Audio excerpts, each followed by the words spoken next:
Avondale is a city where dreams often collide with reality. For 28-year-old Callista Lawson, this city has never been generous with opportunities. In a small roadside cafe called Mike's on the outskirts of town, Callista wiped down tables after the lunch rush. Her movements were honed by years of practice. 6 years on her feet in this cafe had left their mark in the form of habitual gestures and a professional smile that appeared automatically on her face at the sound of the doorbell. Callista had dreamed of owning her own restaurant ever since she first helped her grandmother prepare a family dinner, but dreams cost money, a lot of money, and she didn't have it. "Your shift is over, Cal," said the cafe manager, handing her an envelope with her weekly pay. Callista nodded, took the envelope, and went to the staff room. There she counted the money and sighed heavily. Her phone beeped with a notification from the bank. Reminder of overdue loan payment. Her account balance was $127. Over the past 3 years, her debts had only grown. A student loan for an unfinished culinary education. Medical bills for her mother, who had died despite all efforts. Credit cards she had used to survive. Callista's total debt was nearly $87,000. With her waitress salary, there was no chance of paying it off. Returning to her small apartment, Callista found another stack of letters on the table marked "Urgent" and "Last Warning" in red. She opened one of the envelopes, a 30-day eviction notice. Callista leaned against the wall, where clippings from cooking magazines and her own sketches of her dream restaurant interior hung. She remembered her mother telling her, "You have a special talent, dear. One day, the whole city will be lining up to try your food." Now those words seemed like a cruel joke. In another part of Avondale, in the prestigious Highland Point neighborhood, Howard Peterson lived in a luxurious mansion with high ceilings and wide doorways. At 60 years old, the former investment banker had spent the last 15 years in virtual isolation from the world. After his wife's death 10 years ago, his health had rapidly deteriorated. His weight had reached a critical 450 pounds. Howard struggled to move around the house with the help of a special walker. Every step was painful. Every movement required effort. He sank heavily into a specially reinforced chair when the housekeeper brought him lunch, a huge portion, which he devoured while looking at a portrait of his late wife. Despite the wealth Howard had accumulated over years of working on Wall Street, his life was empty. His daughter Samantha visited him once a month, on schedule, as if fulfilling an obligation rather than out of love. The only person he communicated with regularly was his financial advisor, Victor Ramos. "The doctor called," said the housekeeper, clearing the plate. "He asked me to remind you about your checkup on Thursday." Howard nodded, his eyes fixed on his wife's portrait. On the bedside table lay the results of his latest medical examination with its grim prognosis and the will he had recently revised. Victor Ramos was not your typical financial advisor. Over the years of working with wealthy clients, he had developed a special talent for finding unconventional solutions to delicate problems, and he saw Howard's problem more clearly than anyone else. In his elegant office in a business center in downtown Avondale, Victor looked through a file with a photo of Callista. He had compiled dossiers on several young women in desperate financial situations, but Callista seemed to be the ideal candidate. Desperate situation, no close relatives, attractive appearance. He dialed Howard's number. "I found a suitable candidate," Victor said when Howard answered. "Young, attractive, desperately in need of money. I think she'll agree to our terms." "Does she know about me?" Howard asked. "Not yet, but I'm sure the money will settle everything." The next day, Victor sat at a table in the corner of Mike's cafe, watching Callista. When she came over to take his order, he asked for just a coffee and casually started a conversation about how hard it was to survive these days on such a salary. "What would you do for $90,000 in cash?" he asked suddenly. Callista flinched, thinking she had misheard him. She looked around nervously. "Is it legal?" she asked quietly. "Absolutely. Just unusual." Victor smiled. My client is looking for a wife, a formal marriage, no strings attached. 1 year, and the money is yours. After that, you can get a divorce. Callista looked at him suspiciously. I'm not a prostitute, she snapped. And I'm not offering anything like that, Victor replied calmly, handing her his business card. No physical relationship, just a formal marriage. Here are my contact details in the name of my company. Check it out, it's all legal. And when you decide that $90,000 is worth a year of your life, give me a call. That evening, Callista sat in her apartment, looking at Victor's business card, Ramos and Partners, Financial Solutions. She did a quick search on the internet and made sure that the company really existed and had a good reputation. She thought about the offer all night. $90,000. That would be enough to pay off her debts and even start a small business. Her little cafe could become a reality. In the morning, she called. I want to know the details, she said when Victor answered. An hour later, Victor showed up at her apartment with a folder of documents. Here's the marriage contract, he said, laying the papers on the table.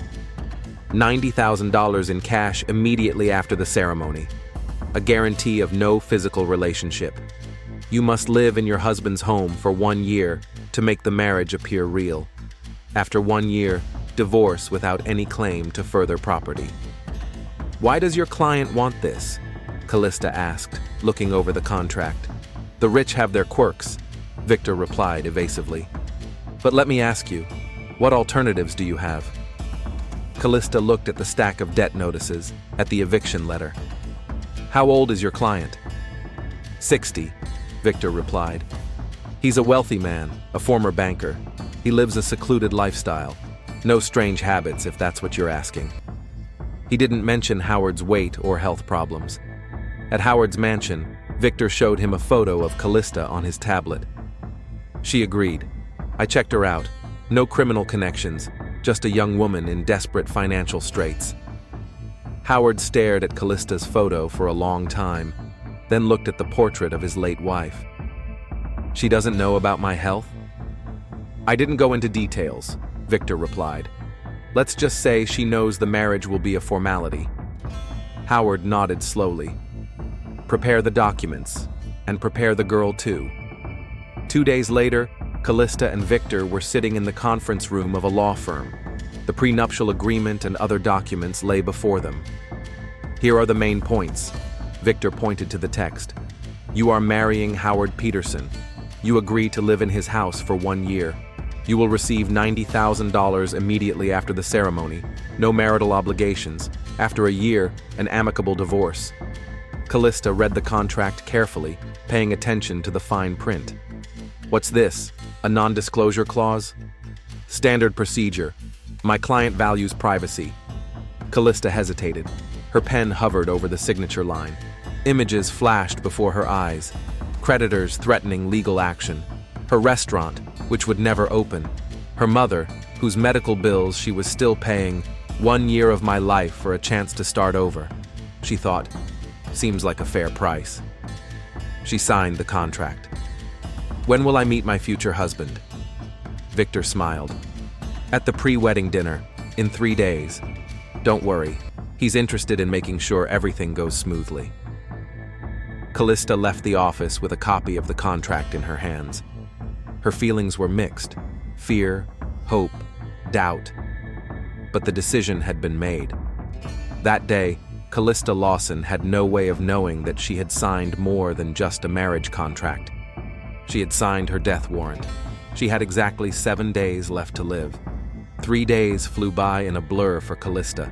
She handed in her notice at Mike's Cafe, gathered her few belongings, and paid her most urgent bills using the $5,000 advance Victor had given her immediately after signing the contract. For the first time in many months, she felt relieved, as if a huge weight had begun to lift from her shoulders.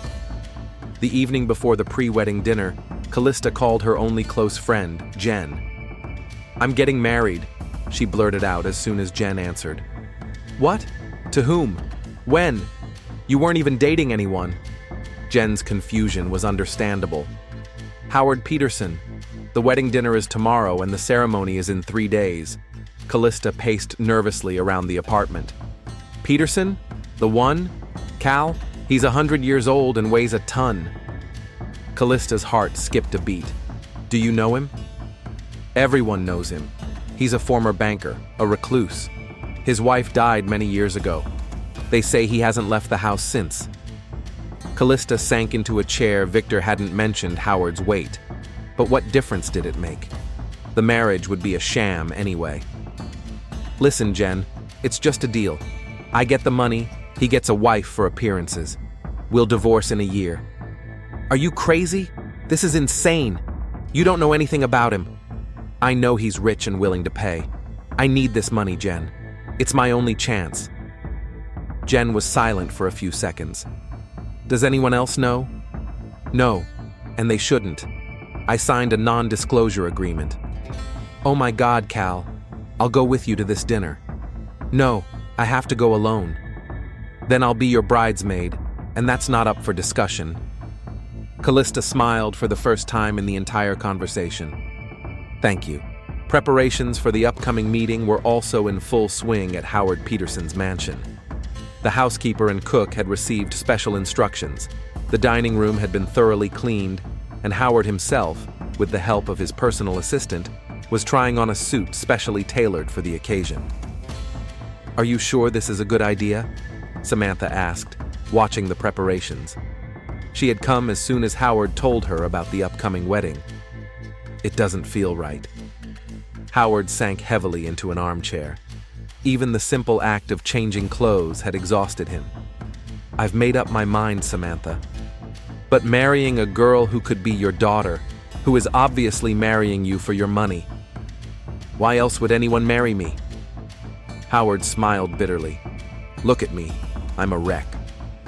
Then why are you doing this? I don't understand. Howard looked at the portrait of his late wife. You'll understand. In time. Samantha shook her head. She didn't like what was happening, but she knew that when her father had made up his mind, it was impossible to change it, especially in recent years, when his health had been deteriorating with each passing month. I'll be at the wedding, she said, but don't expect me to approve of this arrangement. That same evening, Callista received an unexpected phone call. Cal, it's me, Bruno. Bruno Miller.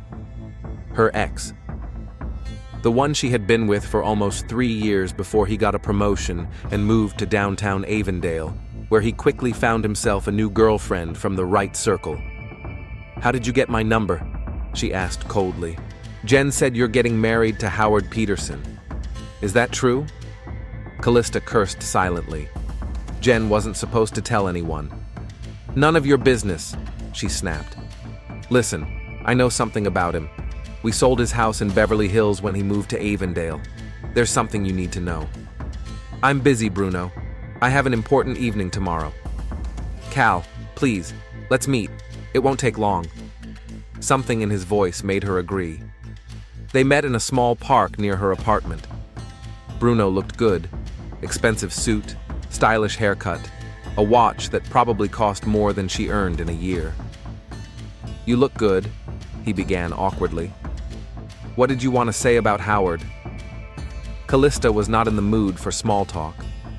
Bruno sighed. His wife didn't just die. She killed herself. She threw herself out of the window of their house in Beverly Hills. Callista froze. What? They kept it from the press. They made it look like an accident. But we knew the truth at the agency. There was a huge scandal over the inheritance. Peterson's daughter claimed that her stepmother had driven her father to a state of illness and then couldn't bear the guilt. Why are you telling me this? Because you deserve to know what you're getting yourself into. His second wife also died under strange circumstances, a year after the wedding. The official version was complications from the flu, but there were rumors. Rumors, Callista repeated. Are you here to scare me with rumors? I'm here to warn you. This man is dangerous. His daughter is a legal shark. They'll try to use you. It's just a deal, Bruno. I get the money, live with him for a year, then we go our separate ways. Bruno shook his head. You've always been naive, Cal. Rich people don't give money away for nothing. He has a plan, and I doubt it includes your well-being. Callista stood up. I have to go. Thanks for your concern. Bruno grabbed her arm. Cal, if you need money, I can help. My business is doing well. I can give you a loan, interest-free. Callista pulled her arm free. I don't need your charity, and I don't need your advice. You're still angry with me, Bruno stated. I understand. I treated you unfairly, but now I'm genuinely concerned. Don't be. I'll manage. She left, but Bruno's words stuck with her. She spent the whole night on the internet, trying to find information about Howard's wife's death.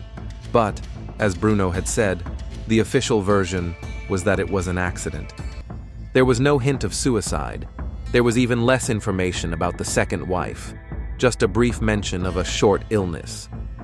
The next day, as she prepared for the pre-wedding dinner, Callista was more nervous than she had expected.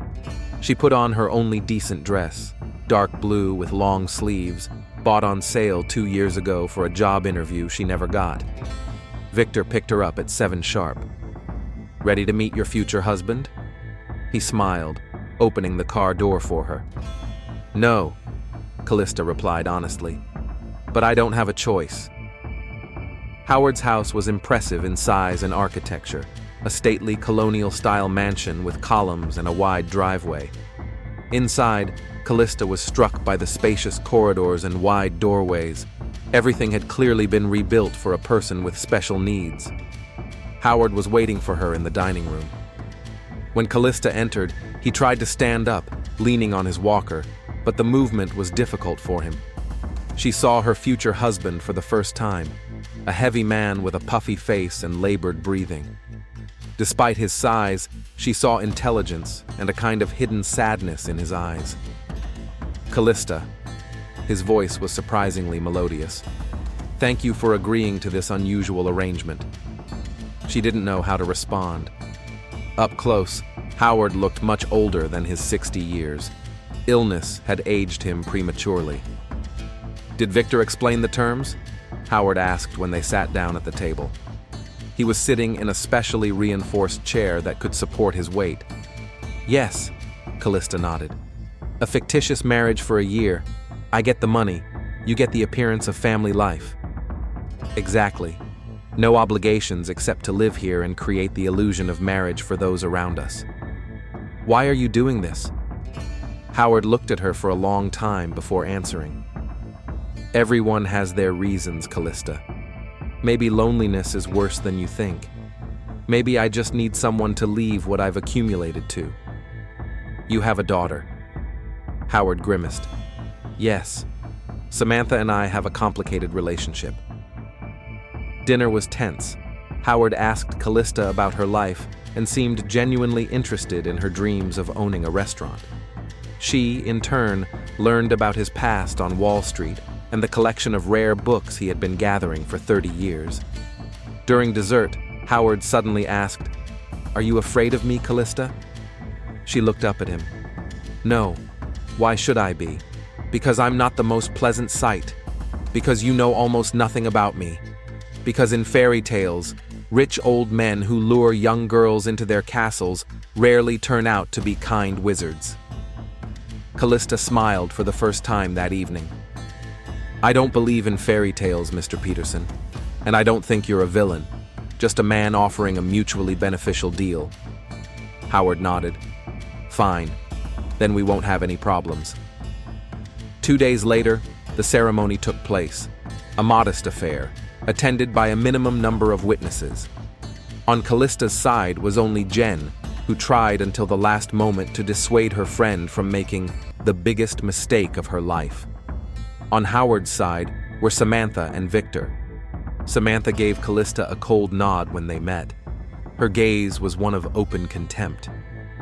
I know why you're here, she said quietly when they were alone for a moment.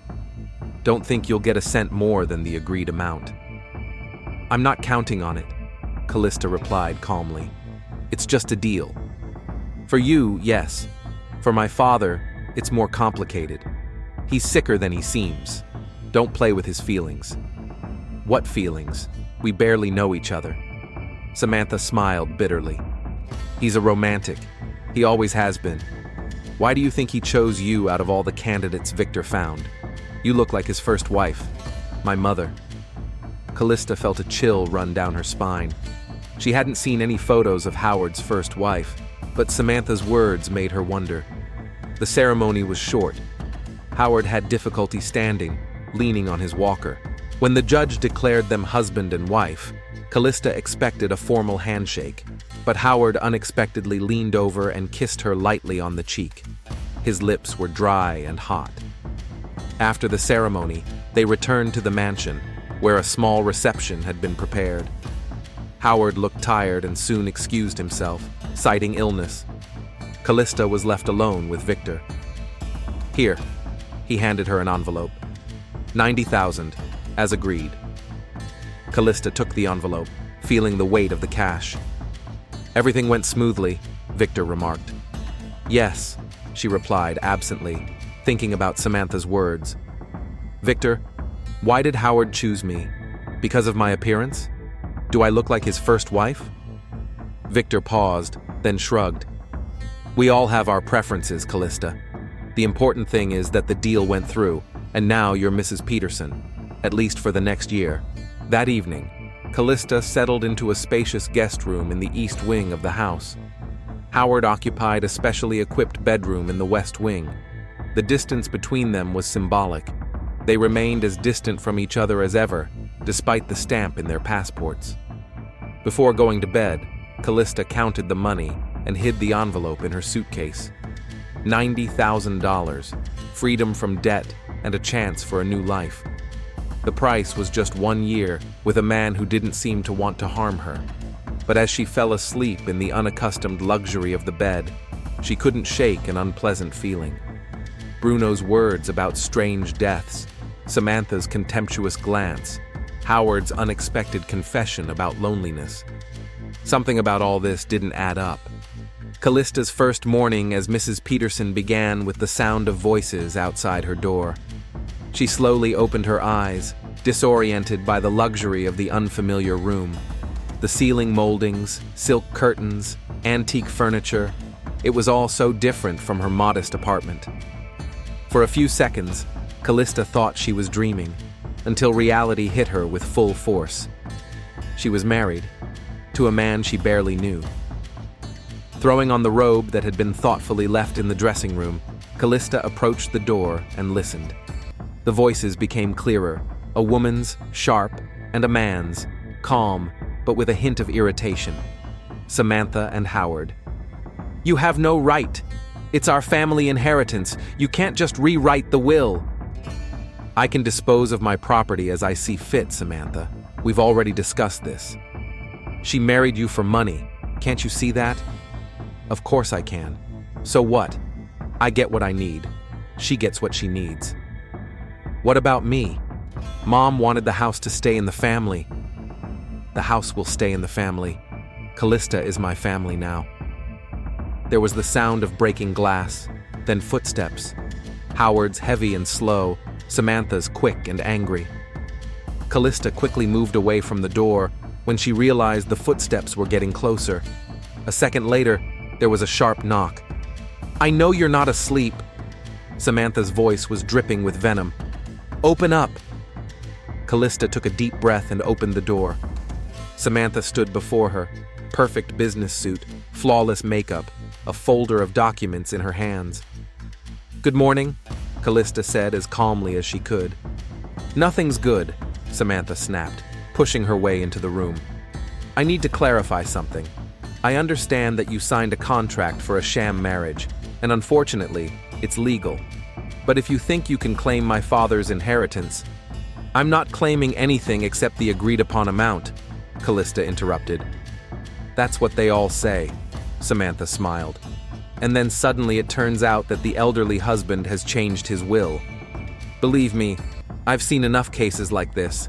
I'm a corporate lawyer. I know how these schemes work." She threw the folder on the bed. "This is a copy of your father's will, drawn up before your marriage. According to it, all property, including this house, stocks, financial assets, Everything goes to me as the sole heir. I want you to know that. Callista looked at the folder but did not touch it. Samantha, I'm not interested in your father's inheritance. Our marriage is a deal with clear terms. In a year, we'll get divorced, and I'll disappear from your life. Samantha looked at her intently, as if trying to determine whether Callista was lying. My father says you dream of owning your own restaurant. Yes, that's true. And you think $90,000 will be enough? In Avondale? That's ridiculous. Callista shrugged. For starters, yes. A small cafe, not in the center. Gradually expand. What if you had the opportunity to get 10 times that amount, just by pretending to be a loving wife for a few months? I don't break contracts, Samantha. Howard's daughter laughed. How principled. Let's see what you say in a couple of months when you realize how much this house and everything else costs. She headed for the exit, but turned around at the door. By the way, Dad's waiting for you for breakfast. The family idol begins. When Samantha left, Callista walked over to the mirror and looked closely at her reflection. Who did she belong to now? Still herself? Or to this house, this strange family she had entered into by contract?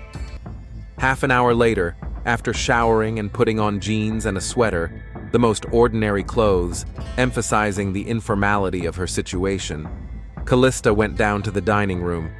Howard was already there, sitting with difficulty in his special chair.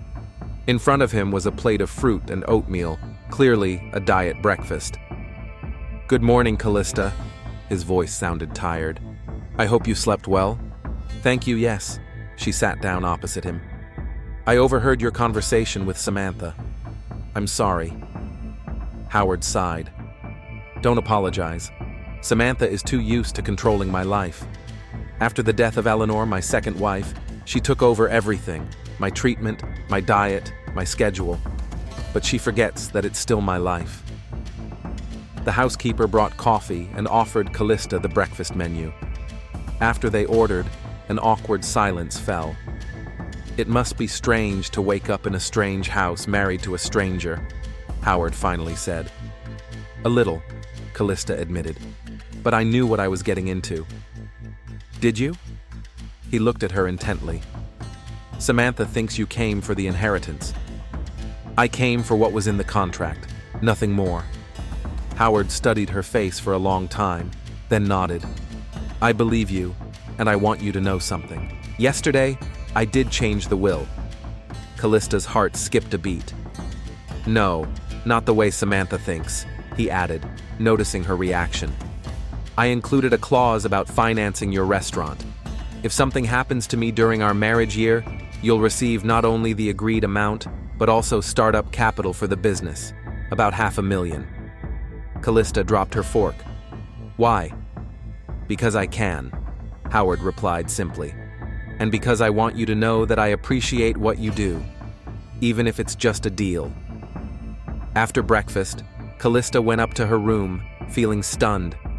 Howard's proposal didn't fit within the framework of their agreement.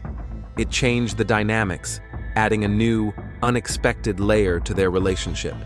And it made Samantha's words about the inheritance frighteningly prophetic. A phone call brought her out of her reverie. Jen. How are you doing, Mrs. Millionaire?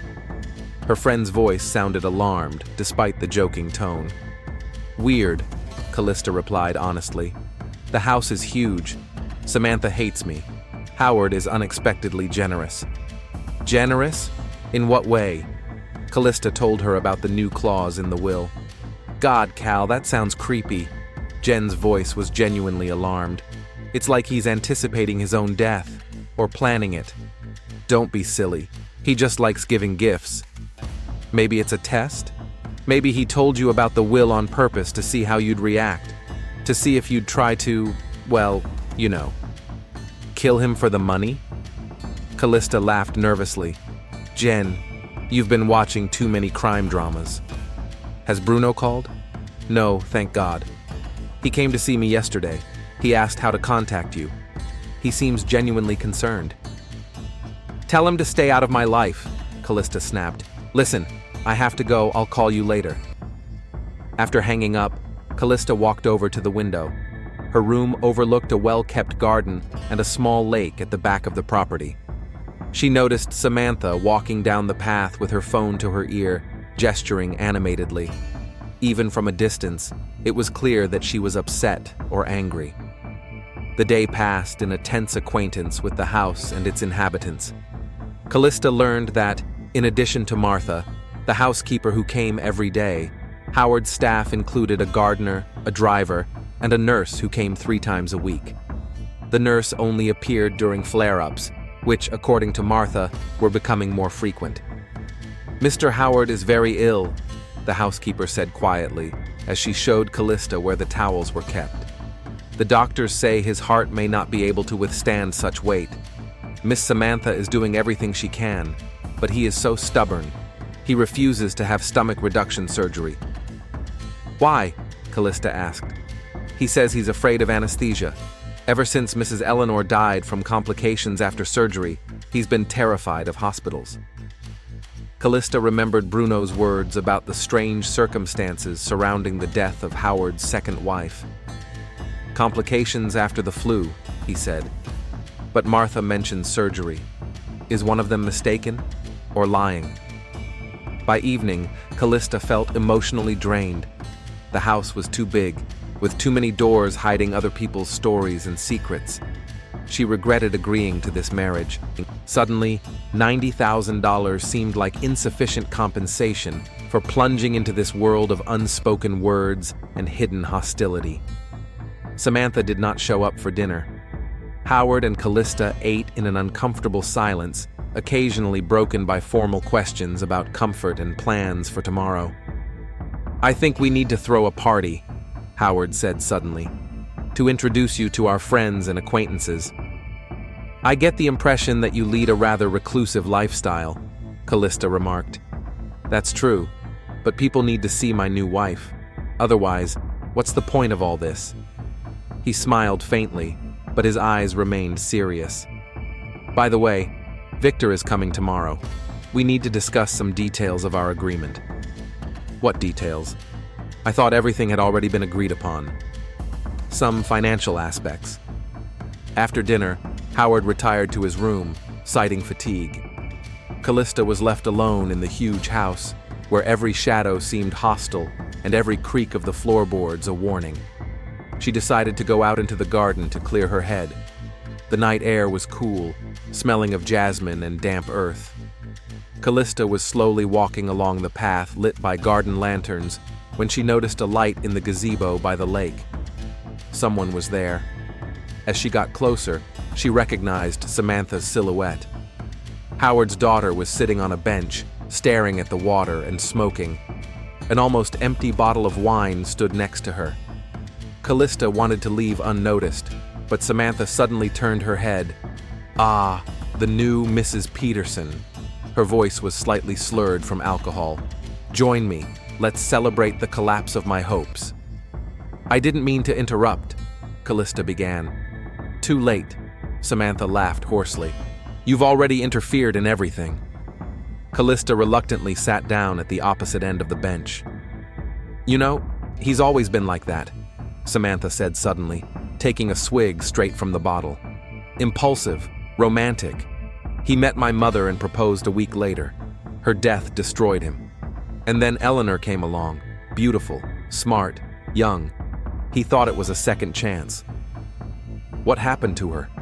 Callista asked quietly. Samantha was silent for a long time, taking a drag on her cigarette. "She died during cosmetic surgery. Anaphylactic shock from the anesthesia. A rare reaction. No one could have predicted it. After that, my father broke down. He started eating non-stop. He gained weight. He withdrew into himself. I'm so sorry." "Don't be hypocritical," Samantha snapped. "If it weren't for her death, you wouldn't be here. My father wouldn't have sought solace in a sham marriage with a girl desperate enough to agree to it." Callista didn't know how to respond.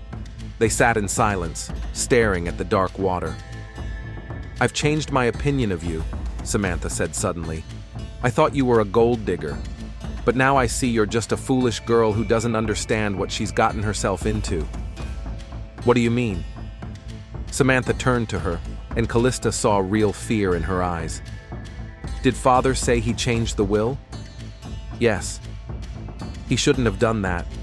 It was part of our agreement with Victor." "What agreement?" Samantha seemed not to hear the question. Samantha suddenly came to her senses. Her gaze cleared, as if the alcoholic fog had dissipated in an instant. "Nothing, forget it. I've had too much to drink." She stood up, swaying, and threw the bottle into the lake. "Victor is coming tomorrow with new documents. Father wants to rewrite the will again. Make sure you read everything you sign." Samantha headed for the house, leaving Callista alone in the gazebo with a growing sense of unease. Back in her room, Callista couldn't sleep. Samantha's words swirled in her head, merging with Bruno's warnings and Howard's strange behavior. What game were they all playing?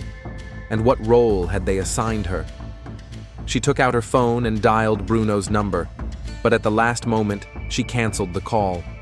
No, she wouldn't ask for help from the man who had abandoned her when she was in trouble. She would manage on her own. Callista went to the window and looked out at the garden at night. Somewhere out there, in the darkness, were the answers to her questions. And tomorrow, during Victor's visit, she would try to find them. She didn't know that this would be her last evening in this house, and the last evening of her life. The morning at the Petersons' mansion began with a piercing scream. Martha, the housekeeper, was the first to discover Callista's body in the living room of the East Wing. The young woman was lying on an expensive Persian rug, her eyes wide open and clear finger marks visible on her neck. Martha's cries for help echoed through the huge house. The driver was the first to arrive, followed by Howard, who was breathing heavily and leaning on his walker.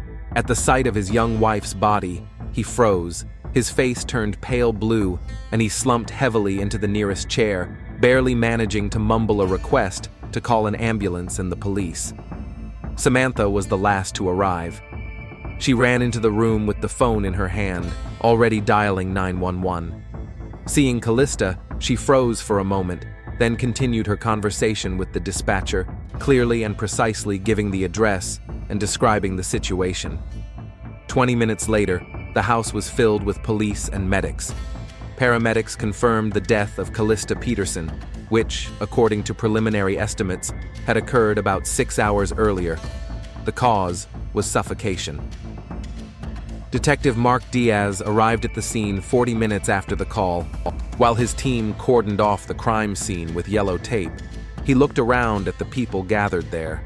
An elderly man, distraught with grief, being examined by medics. A young woman with a stony face answering the officer's questions. A frightened housekeeper sobbing in the corner. Beginning to question the witnesses, Diaz first ascertained that the victim was Callista Peterson, who had married Howard just the day before. This fact immediately caught the detective's attention. A wedding and a murder within 24 hours was not a common occurrence, even for someone with his wealth of experience. Samantha told him that the house was large, divided into wings, and that she hadn't heard anything during the night because her room was in the West Wing, next to her father's, while Callista lived in the East Wing. Howard, having recovered somewhat after taking his medication, reported that he had last seen his wife at dinner, after which he took a sleeping pill and went to bed as required by his regimen. According to him, there were no strangers in the house, only he, Samantha, Callista, and the staff, and the security system had activated automatically at 11 o'clock. The medical examiner, after examining the body, determined that death occurred between midnight and 3 in the morning as a result of suffocation. Judging by the traces, the killer was strong, possibly a man. The absence of obvious signs of a struggle seemed strange, suggesting either that the victim knew the attacker and did not expect an attack, or that she had been knocked unconscious beforehand.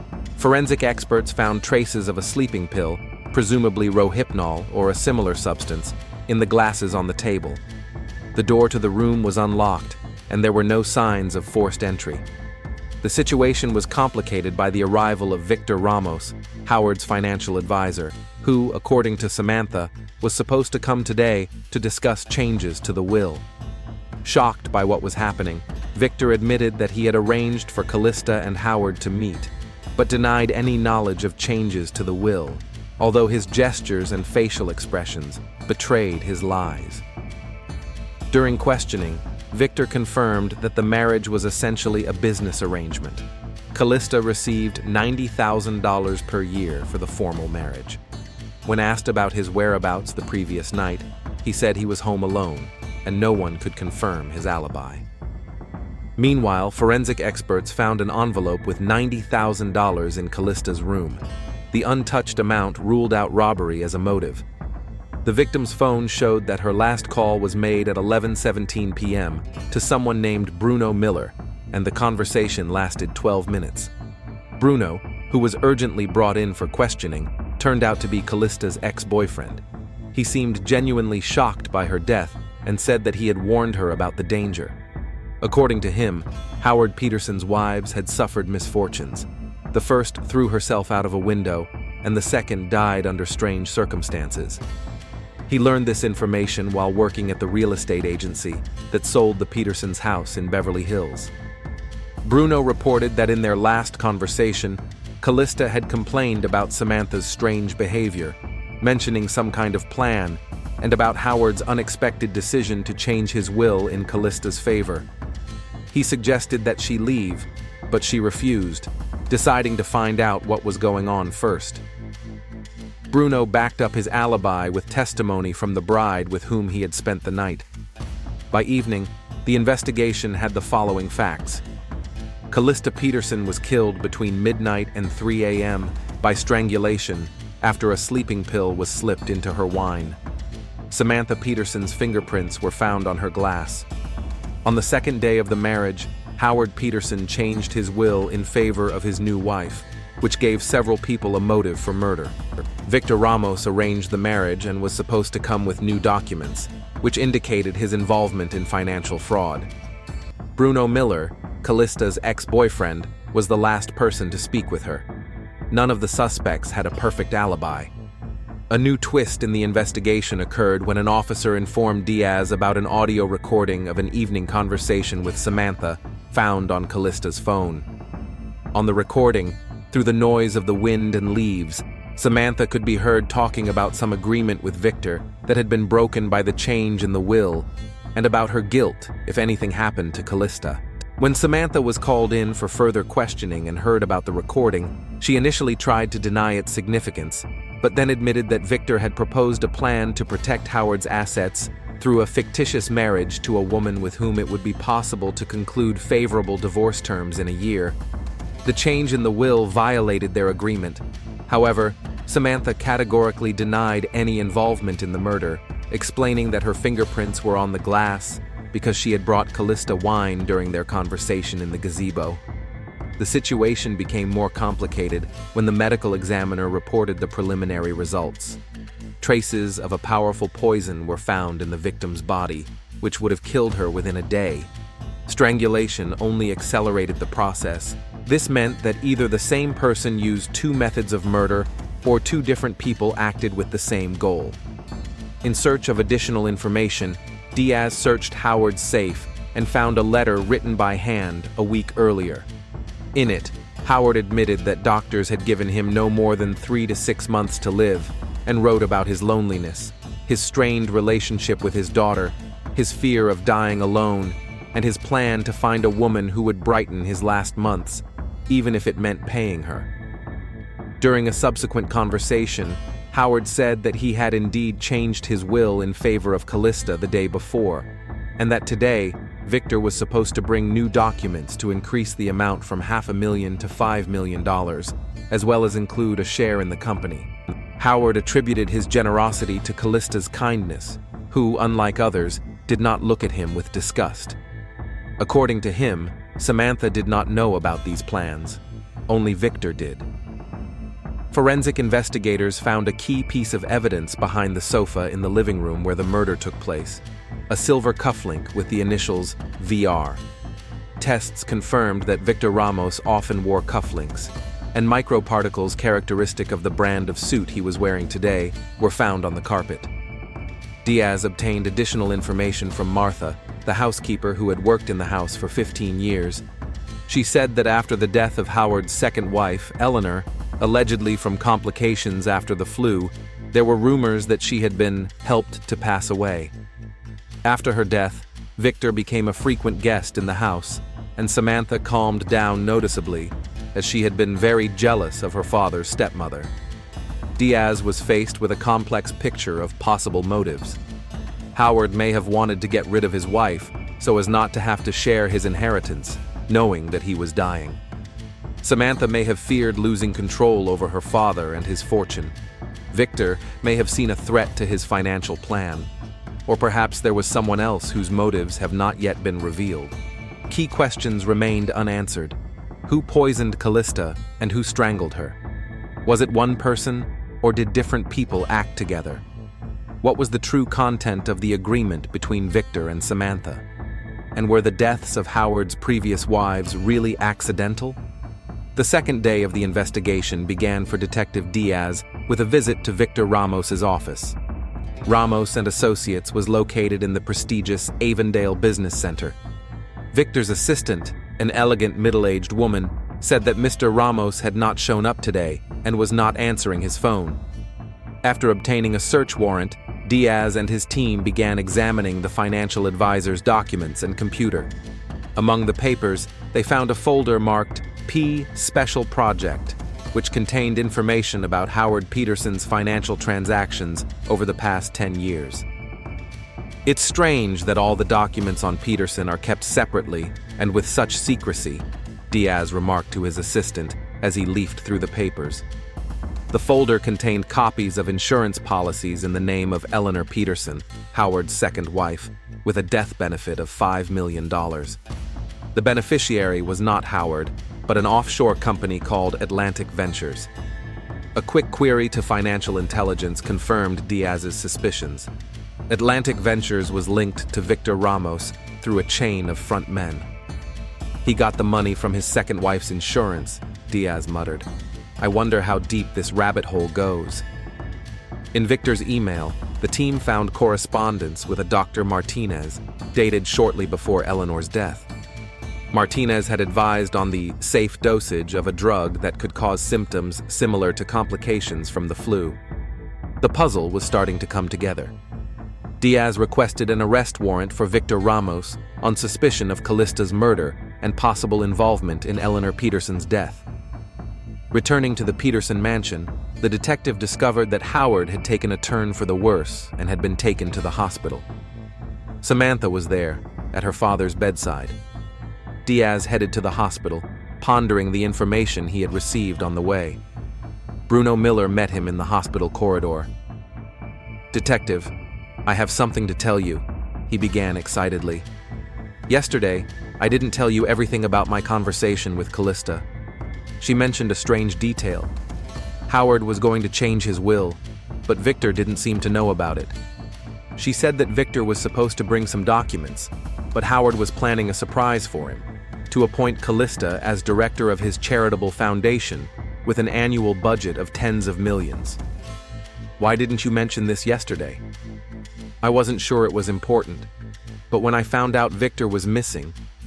Diaz thanked Bruno and continued on his way to Howard's room. Samantha met him in the hallway, looking exhausted and distraught. "How is he?" Diaz asked.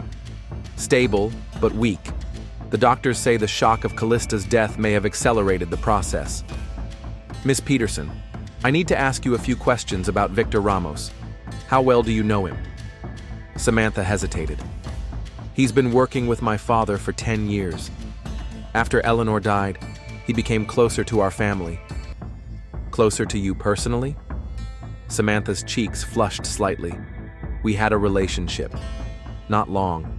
It was a long time ago." "When exactly?" "Right after Eleanor died. I was in a vulnerable position. My father fell into depression, started gaining weight, needed care. Victor helped me sort out finances and legal issues. He was a support." "And what happened after that?" "We broke up. We remained business partners." And what was the nature of your agreement with him regarding Callista? Samantha sighed deeply. Victor said that my father was becoming increasingly unpredictable in his financial decisions. He suggested finding a suitable woman for a sham marriage to create the appearance of a family for my father, but with a strict prenuptial agreement to protect the assets. I agreed. It seemed reasonable. My father would get the company he so desperately wanted, and we would protect him from fraudsters. But Howard changed the will without your knowledge. Yes, and Victor was furious. I'd never seen him like that before. As they talked, an officer approached Diaz with new information. The police had found Victor Ramos's car at Avondale Airport. A check revealed that he had purchased a one-way ticket to the Cayman Islands that night. Diaz gave the order to put Victor on an international wanted list, then entered Howard's room. The elderly man lay entangled in tubes and wires, his breathing heavy and labored. Mr. Peterson, I'm sorry to bother you, but this is important. What can you tell me about Victor Ramos and his relationship with your second wife, Eleanor? Howard stared at the ceiling for a long time before answering. Victor was her financial advisor even before we met. He was the one who introduced us. Just like he introduced you and Callista? Yes. He has a knack for finding the right women. Mr. Peterson, we have reason to believe that Victor was involved in the deaths of Eleanor and Callista. His motive may have been financial gain. Did you ever suspect him? Howard closed his eyes, a single tear rolling down his cheek. I began to suspect him after Eleanor's death, but I didn't want to believe it. He was like a son to me. So you changed the will in Callista's favor without telling Victor? Yes. I wanted to test him, see his reaction, and also protect Callista. She was special.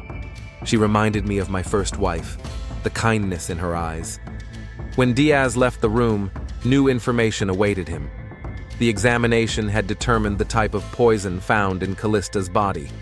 It was a rare toxin that caused heart failure and was difficult to detect in a normal autopsy. The same toxin could cause symptoms similar to complications after the flu. Check if it was in Eleanor's body, Diaz ordered, and find out where you can get this poison. That evening, the results came in. The same toxin was indeed found in Eleanor's preserved tissue samples. And the source of such a poison could only be a specialized pharmaceutical laboratory complex, such as the one where Victor Ramos was a minority shareholder. The picture of the crime was becoming clearer, but one question remained. Who strangled Callista if Victor was already at the airport at the time? The answer came unexpectedly. The Petersons' driver, passing by police officers, accidentally overheard a conversation about a cufflink and intervened. I've seen cufflinks like that not only on Mr. Ramos. Miss Samantha has a whole collection of them. She said they were a gift. Diaz immediately requested a search warrant for Samantha's room. In her jewelry box, he found a pair of silver cufflinks with the initials VR, exactly the same as the one found at the crime scene. DNA testing on the cufflink revealed traces not only of Victor, but also of Samantha. When the detective returned to the hospital to question Samantha again, she already knew about the discovery. It wasn't me, she said quietly, looking out the window. I didn't poison Callista. But you strangled her, he said. It wasn't a question. Samantha nodded silently. Why? Because of the will? No, because of Victor. She turned to the detective, her eyes full of bitterness. When my father said he had changed the will, Victor came to me in a rage. He said everything was falling apart, that I had to do something. He said that if Callista survived, we would both lose everything. What do you mean, survive? He had already poisoned her during dinner.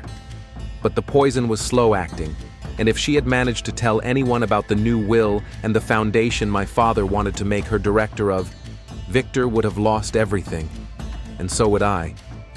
So you strangled her? I went to talk to her. She was half asleep from the sleeping pill Victor had slipped into her wine. I just wanted to convince her to give up the new money, but she said she would record our conversation, that she already had a recording from the gazebo, that she understood everything and was going to tell my father about our plans. I just grabbed her by the throat. I don't remember how it happened. Diaz arrested Samantha Peterson on suspicion of murder. Victor Ramos was detained at Georgetown Airport in the Cayman Islands and extradited back to the United States, where he was charged with the murders of Callista Peterson and Eleanor Peterson, as well as numerous financial crimes. Further investigation revealed that Victor Ramos had been building a complex scheme for years.